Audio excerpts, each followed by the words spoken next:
Kamusta na pala yung rapper na pinakamalakas sa kanyang kwento? Pinagyayabang pa niya ang skin na nakuha niya sa bio.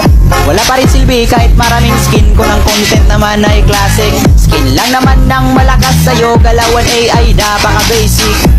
Sa classic panalo, pero kung rank game ay talo. Kala ko ba malakas ka? Try mo ngang i-core sila muna. Top global mo na hero, idol na kita pag nagawa mo ito sa rank game. Pagkalaban ay napagod game, mga bara mo'y di nakakasugat. Ang babaw mo pa sumulat, di mo kumasisilat.